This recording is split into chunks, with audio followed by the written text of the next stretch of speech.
myself doctor Sonia Srivastava. अभी तक हम ये जान चुके हैं कि स्ट्रोक रिकवरी फेज 2 में पेशेंट होम स्टे में रहकर काफ़ी इंडिपेंडेंस की तरफ आ चुका होता है, जिसमें मरीज अपने दैनिक दिनचर्या के कार्य करने में समर्थ हो जाता है और साथ ही अब उसका नेक्स्ट स्टेप होता है बैक टू वर्क। तो आइए देखें कि बैक टू वर्क होने में हमें कितना समय लगता है। This is the stroke recovery stage 3. Now the patient has maximum recovered. ये वो व्यक्ति हैं जिन्होंने अपने किसी उच्चतम पोटेंशियल की तरफ पहुंच चुके हैं and he is going to try to achieve the best of her potential. Means अगर वह व्यक्ति अगर कंप्यूटर पे काम कर सकता है बैठ के तो वो वह करने लग गया है, या अगर वो ऑफिस जा सकते हैं तो वह ऑफिस जाने लग गया है। इस तरीके से व्यक्ति का मैक्सिमम पोटेंशियल हमारे सामने होता है। Back to work is essential.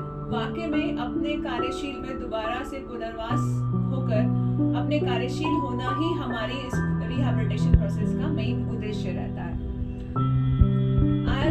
जैसा कि आप जानते हैं कि हम जब कोई भी कार्य जितना जल्दी स्टार्ट करते हैं उतना ही जल्दी हम उसे रिकवर कर पाते हैं। The earlier you start, the earlier you get. जितना जल्दी आप स्टार्ट करेंगे उतना जल्दी ही आप अपनी रिकवरी को पा पाएंगे। आप अपनी खोई हुई शक्ति को, शिथिलता को, कमजोरी को वापस से प्राप्त कर सकते हैं। Physiotherapy and treatment is a part of life, not whole life. इसका मतलब यह है कि फिजियोथेरेपी आपकी एक जिंदगी का हिस्सा जरूर है, लेकिन वो पूरी जिंदगी नहीं है। आपको फिजियोथेरेपिस्ट सिर्फ इंडिपेंडेंट बनाते हैं ताकि आप अब उनसे बताई हुई क्रियाओं को अपने दैनिक दिनचर्या में करते रहें और साथ ही साथ अपने कार्यशील को बना के रखें। बट जिंदगी भर हम फिजियोथेरेपी पे बेस्ड नहीं रह सकते। हमें अब एक मैक्सिमम पोटेंशियल पे आके अपना कॉन्फिडेंस, हमें अपने माइंड का एक बैरियर हमें उसे तोड़ना होगा कि अब हम वापस अपनी दिनचर्या को शुरुआत कर पा रहे हैं। Return to social life. जैसा कि लकवा होने के बाद मरीज की सोशल लाइफ काफी हद तक हैम्पर्ड होती है, काफी बेहद तरीके से वह सोशली अनसोशल हो जाता है और किसी भी पार्टीज या किसी भी ऐसी जगहों पे जाना उसे अच्छा नहीं लगता है। लेकिन जैसे ही आप रिकवर होते हैं आपको धीरे धीरे अब वापस बैक टू सोशल लाइफ होना आवश्यक है। Plan to achieve more than ideal. सिर्फ अपने दैनिक कार्यों से करने से ही उसे संतुष्ट नहीं होना है। रिकवरी फेज में हमें वो सब रिकवर करना है जो हम डिजर्व करते हैं। यानी कि मान लीजिए कि आप पहले किसी ऑफिस में वर्कर थे, आज आप वो वाला वर्क नहीं कर सकते हैं, लेकिन शायद उससे छोटा वर्क आप कर पाएंगे। तो इस तरीके से हमें अपने एडियल के अलावा, सिर्फ दैनिक कार्य, रोटी खाना पीना के अलावा भी हमें बाकी कार्यों की तरफ क्रियाशील होना चाहिए।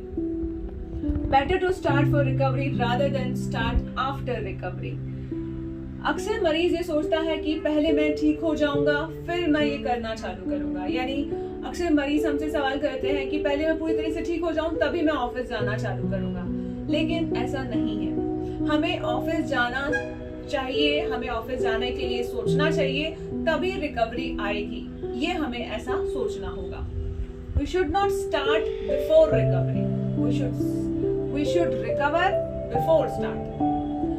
आपको स्टार्ट होने से पहले रिकवरी का इंतजार नहीं करना है। रिकवरी, आपका ऑफिस जाना ही एक बहुत बड़ी रिकवरी है।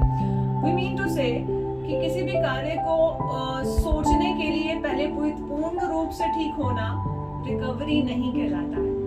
किसी भी कार्य को करने के लिए उसे लगातार कार्य करना ही रिकवरी का पहला कदम कहलाता है। तो all the stroke patients, all the paralytic patients से हम यही बताएंगे कि किसी भी रिकवरी को प्राप्त करने के लिए उसे कंटिन्यू करते रहे। कोई भी एक मेजर स्टेप पर पहुंचना आवश्यक है।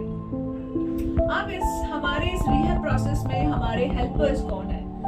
नो डाउट फिजियोथेरेपिस्ट हमारे बहुत बड़ी हेल्पर्स है। साथ ही we need a team work. कोई भी कार्य अकेले व्यक्ति से नहीं होता है, we need a team work. इसमें हमें स्पीच थेरेपिस्ट, अगर हमें भाषा संबंधी या वाक संबंधी कोई समस्याएं हैं, then we need a counsellor. Sometimes कई बार लाइफ में कई सेटबैक्स होते हैं जब हमें काउंसलर की आवश्यकता होती है। Then we need occupational therapist. हमारी छोटी छोटी फाइन मूवमेंट्स को कवर करने के लिए हमें हमारे एक्सपर्ट ऑक्यूपेशनल थेरेपिस्ट की जरूरत पड़ेगी।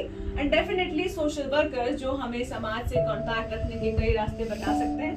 तो इन पूरी टीम के साथ ही हम रिहैब टीम के साथ काम करते हुए अपने रिकवरी के स्टेज पर पहुंच सकते हैं। Now you can achieve what you want.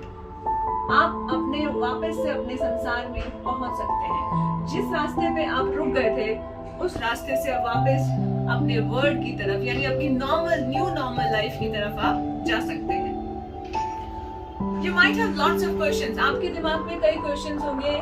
क्या रिकवरी इसके अलावा और नहीं हो पाएगी? क्या मेरा हाथ इससे ज्यादा ठीक नहीं हो पाएगा? क्या मेरी सेंसेशंस मुझे वापस नहीं मिल पाएंगी? ऐसे कई सवाल जो पैरालिसिस व्यक्ति के माइंड में हमेशा होते हैं व उनके परिवारजनों के लिए होते हैं, उन सब के लिए आंसर देने के लिए we are here definitely. And उनके मिथ्स जो हैं, उनकी जो मिथ्याएं हैं कि लकवा अक्सर एक बार हो चुका है तो शायद दोबारा नहीं होगा, या लकवा सिर्फ कम उम्र के लोगों में नहीं होता है, सिर्फ बुजुर्गों में होता है।